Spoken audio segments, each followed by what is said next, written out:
Meet Aarav. Every January 1st, he maps out an ambitious new life, listing goals for his health, his wealth, and his career. And every December 31st, he looks back at a year that looks exactly like the one before it. He has a reason for every setback. He faults his boss for passing him over, his family for taking up his time, and a sluggish economy for limiting his options. To Aarav, his life is a product of things happening to him. During a particularly frustrating afternoon, Aarav meets a mentor who listens to his list of complaints.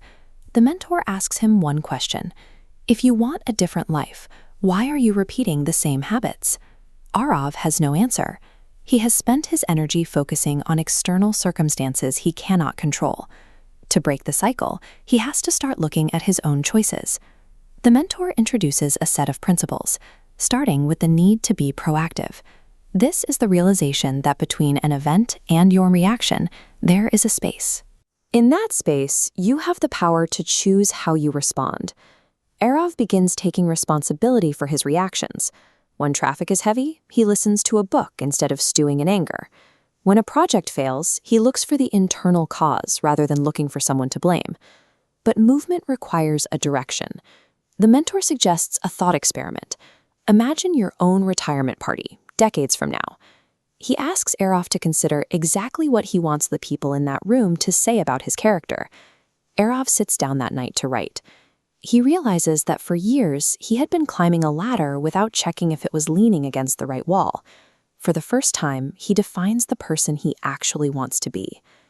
Even with a vision, daily distractions get in the way. Aarav spends his mornings responding to notifications and emails as they arrive, leaving his most important work unfinished. The mentor introduces a framework sorting actions. The vertical axis measures urgency. The horizontal measures importance. Aarav's time goes into the bottom half, activities demanding immediate attention but no long-term value. Effective people focus on the top right quadrant, important non-urgent actions like exercise, planning, and relationships. Because these tasks don't scream for attention today, they are the easiest to ignore. Managing a life requires scheduling these priorities before the noise of the day begins. Beyond personal discipline, Aarav's growth depends on how he treats others. He stops viewing life as a competition where someone has to lose and starts looking for solutions where both sides can succeed. This shift requires a change in how he communicates. He notices that when others speak, he is usually just waiting for his turn to talk, preparing his own argument in his head. He begins practicing a new habit, listening to understand rather than to reply.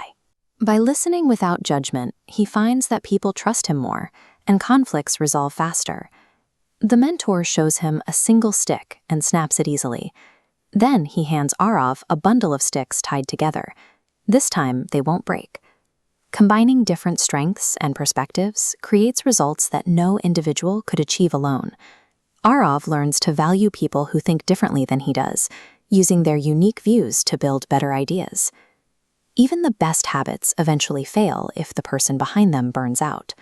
Without maintenance, the most disciplined system will break down. This is the principle of sharpening the saw. A woodcutter who hacks at a tree for 8 hours with a dull blade is less effective than one who stops every hour to sharpen his tool. This applies to your body, to your mind, and your relationships. Daily investment in renewal, whether through reading, exercise, or rest, is what keeps the other habits functioning. Rest is not a waste of time. It is the essential maintenance that makes all other forms of effectiveness possible. Years later, Aarav is unrecognizable. His transformation grew out of the steady accumulation of the choices he made every morning. Repeated actions become habits. Habits define character, and character dictates destiny. These principles are the core of Stephen Covey's work. In his book, The 7 Habits of Highly Effective People, he explains that effectiveness is built from the inside out. Success is the byproduct of the person you become. By taking responsibility, defining your vision, and prioritizing growth, you change the trajectory of your life. If this story helped you, like, share, and subscribe for more deep dives into the books that shape our world.